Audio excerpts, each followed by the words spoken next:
السلام علیکم۔ رات کے وقت افریقہ کے ایک گہرے جنگل میں ہوا بند تھی۔ سیاہ درختوں کے سائے زمین پر عجیب ہیبت ناک تصویریں بنا رہے تھے۔ 5 افراد پر مشتمل تبلیغی جماعت کا قافلہ جو دعوت دین کے لیے ایک دور دراز گاؤں کی طرف جا رہا تھا۔ راستہ بھٹک چکا تھا، ان کے فونز کے سگنل غائب ہو چکے تھے، نقشہ کام نہیں کر رہا تھا اور کھانے پینے کا سامان بھی ختم ہونے کو تھا۔ وہ سب تھکے ہارے اندھیرے جنگل میں درختوں کے سائے کے نیچے بیٹھ گئے۔ اچانک ایک عجیب سی آواز سنائی دی، جیسے جھاڑیوں میں کوئی بڑی چیز حرکت کر رہی ہو۔ سب نے چونک کر ادھر ادھر دیکھا۔ کچھ لمحوں بعد ایک بڑا سیاہ جانور ان کے سامنے آیا اور کچھ وہ شیر جیسا تھا، مگر اس کی آنکھوں میں عجیب چمک تھی۔ ساتھ ہی 2 مزید درندے بھی آ گئے، مگر حیرت کی بات یہ تھی کہ وہ حملہ کرنے کے بجائے ایک خاص سمت میں دیکھ رہے تھے اور آہستہ آہستہ چلنے لگے۔ تبلیغی جماعت کے بزرگ نے کہا، یہ صرف درندے نہیں، اللہ کے بھیجے ہوئے رہنما لگتے ہیں۔ چلو ان کے پیچھے چل کے دیکھتے ہیں کہ یہ ہمیں کہاں لے چلتے ہیں۔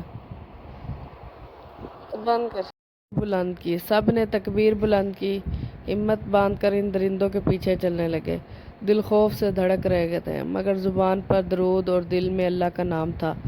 جنگل کے اندھیرے میں یہ درندے ان کے لیے مشعل راہ بنے۔ راستے میں ان سب کو بہت سی عجیب و غریب چیزیں دیکھنے کو ملی۔ ایک جگہ جھاڑیوں میں کسی عورت کے رونے کی آواز آئی، لیکن جب انہوں نے دعا پڑھ کر آگے بڑھنا چاہا تو سب کچھ خاموش ہو گیا۔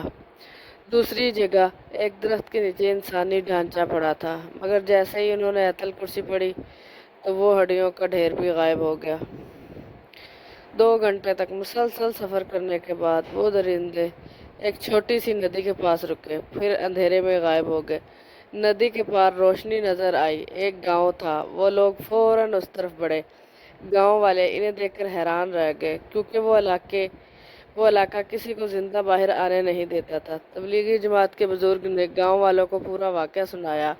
گاؤں کے ایک بوڑھے شخص کی آنکھوں میں آنسو آ گئے۔ اس نے کہا، یہ وہی علاقہ ہے جہاں ایک زمانے میں ایک ولی اللہ شہید ہوئے تھے، شاید انہی کی دعا سے تمہیں یہ رہنما ملے ہیں۔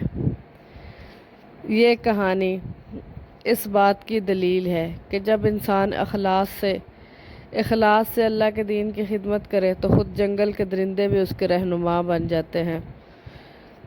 جنہیں لوگ خوفناک سمجھتے ہیں، وہ اللہ کے حکم سے ان کی حفاظت پر مامور ہو جاتے ہیں۔